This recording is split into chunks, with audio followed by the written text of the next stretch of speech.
হু হু করে বাড়ছে সবজির দাম, নাজেহাল অবস্থা মধ্যবিত্ত পরিবারের। সবজির দাম বৃদ্ধি পাওয়ায় ক্ষোভ প্রকাশ করেন রাজ্যের মুখ্যমন্ত্রী মমতা বন্দ্যোপাধ্যায়।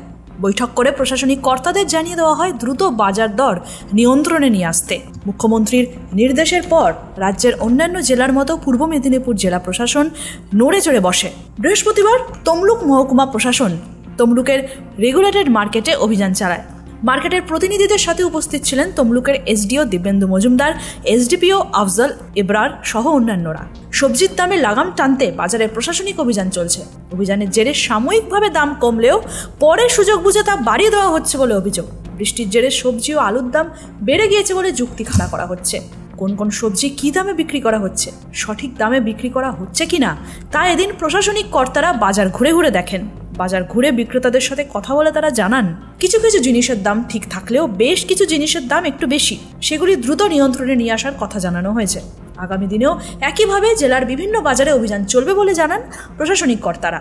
এখন দেখার কবে বাজারের সবজির দাম নিয়ন্ত্রণে আসে। মুখ্যমন্ত্রীর ঘোষণার পর কিছুটা নিয়ন্ত্রণে এলেও আগামী দিনে কতটা কার্যকর হয় তা সেটাই দেখার।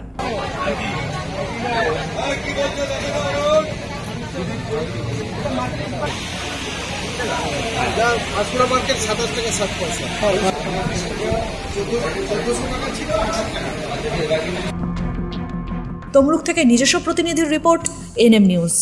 আরও খবরের আপডেট পেতে সাবস্ক্রাইব করুন আমাদের ইউটিউব চ্যানেলটি আর বেল আইকনে ক্লিক করুন নোটিফিকেশনস পেতে।